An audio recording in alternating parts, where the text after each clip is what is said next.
Hi friends, ಮಿಲನ ಅಡಿಗೆ ಮನೆಗೆ ಸ್ವಾಗತ. ಇವತ್ತು ನಾನು ನಿಮಗೆ ಒಂದು ಸ್ನ್ಯಾಕ್ಸ್ ರೆಸಿಪಿ ಬಗ್ಗೆ ತಿಳಿಸ್ಕೊಡ್ತೇನೆ. ಈಗ ಹೇಗೂ ಮಳೆ ಬರ್ತಾ ಇದೆ, ಸಂಜೆ ಟೈಮಲ್ಲಿ ಕಾಫಿ ಜೊತೆ ಈ ಒಂದು ಸ್ನ್ಯಾಕ್ಸ್ ಇದ್ದರೆ ಕೂಡ ಮಕ್ಕಳಿಗೂ ಚೆನ್ನಾಗಿರುತ್ತೆ, ದೊಡ್ಡವ್ರಿಗೂ ಚೆನ್ನಾಗಿರುತ್ತೆ. ಈ ನನ್ನ ಚಾನಲನ್ನು ಸಬ್ಸ್ಕ್ರೈಬ್ ಮಾಡ್ಕೊಳ್ಳಿ, ಬೆಲ್ಲೈಕನ್ನು ಕೂಡ ಒತ್ತಿ. ಹೊಸ ಹೊಸ ರೆಸಿಪಿಗಳನ್ನು ಹಾಕಿದಾಗ ನಿಮಗೆ ನೋಟಿಫಿಕೇಷನ್ ಕೂಡ ಬರ್ತದೆ. ಈಗ ನಾನು ಒಂದು ಕಾಲು ಕೆ ಜಿಯಷ್ಟು ಮೈದಾ ಹಿಟ್ಟನ್ನು ನಾನಿಲ್ಲಿ ತೊಗೊಂಡಿದ್ದೀನಿ. ಇದಕ್ಕೆ ಸ್ವಲ್ಪ ಉಪ್ಪು ಮತ್ತು ಒಂದು ಚಿಟಿಕೆಯಷ್ಟು ಸೋಡಾವನ್ನು ಹಾಕ್ಕೊಂಡಿದ್ದೀನಿ. ಇಲ್ಲಿ ಬಿಸಿ ಮಾಡಿ ಎಣ್ಣೆ ಏನನ್ನು ತೊಗೊಂಡಿಲ್ಲ. ಹಾಗೆಯೇ ಇದನ್ನು ನಾವು ಒಂದು ಚಪಾತಿ ಹಿಟ್ಟಿನ ಹದಕ್ಕೆ ಈ ಒಂದು ಹಿಟ್ಟನ್ನು ನಾವು ಇಲ್ಲಿ ಕಲಸಿ ಇಟ್ಕೊಳ್ತಾ ಇದ್ದೀವಿ.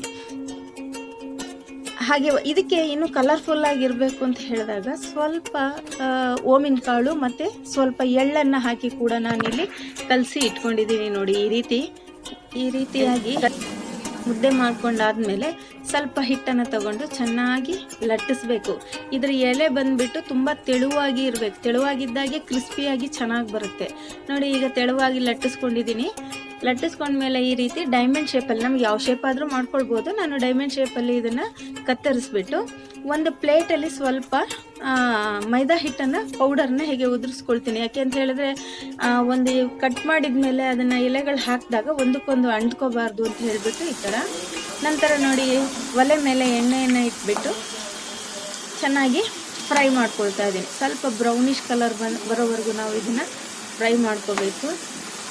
ಕ್ರಿಸ್ಪಿಯಾಗಿ ಬರುತ್ತೆ, ತುಂಬ ಚೆನ್ನಾಗಿರುತ್ತೆ.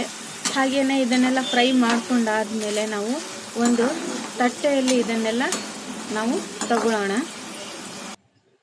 ತಟ್ಟೆಯಲ್ಲಿ ನೋಡಿ ಎಲ್ಲ ತಗೊಂಡಿದ್ದೀವಿ. ಇದು ಸಣ್ಣ ಮಕ್ಕಳು ಕೂಡ ಇದು ತಿನ್ನುವಂಥದ್ದು. ಇದು ಸಪ್ಪೆ ಆಗಿ ಇದೆ. ಇದು ದೊಡ್ಡವ್ರಿಗಾದರೆ ಸ್ವಲ್ಪ ಖಾರ ಇದ್ದರೆ ಚೆನ್ನಾಗಿದೆ ಅಂತ ಹೇಳಿದ್ರೆ ಇದ್ರ ಮೇಲೆ ಸ್ವಲ್ಪ ಖಾರದ ಪುಡಿ ಮತ್ತು ಉಪ್ಪನ್ನು ಕೂಡ ನಾವು ಇಲ್ಲಿ ಉದುರಿಸ್ಕೊಳ್ಬೋದು. ನಾನೀಗ ಎರಡೂ ಥರ ಮಾಡಿ ನಿಮಗೆ ತೋರಿಸ್ತಾ ಇದ್ದೀನಿ. ನೋಡಿ, ಇದು ಖಾರ, ಇದು ದೊಡ್ಡವ್ರು ತಿನ್ಬೋದು, ಇದು ಸಪ್ಪೆ ಆಗಿದೆ ಮಕ್ಕಳು ತಿನ್ನಲಿಕ್ಕೆ. ನೋಡಿ, ಇದು ಒಂದೊಂದು ಪೀಸನ್ನು ನಾವು ತೆಗೆದ್ರೆ ಕಟ್ ಮಾಡಿದರೆ ನೋಡಿ ಹಾಗೆ ಎಲ್ಲ ಎಷ್ಟು ಕ್ರಿಸ್ಪಿಯಾಗಿ ಕೂಡ ಬಂದಿದೆ. ನೋಡಿ, ತಿನ್ನಲಿಕ್ಕೂ ತುಂಬ ಟೇಸ್ಟಿಯಾಗಿದೆ. ನೀವು ಮನೆಯಲ್ಲಿ ಮಾಡಿ ತಿನ್ನಿ, ಹೇಗಿದೆ ಅಂತ ಕಮೆಂಟಲ್ಲಿ ತಿಳಿಸಿ. Thank you.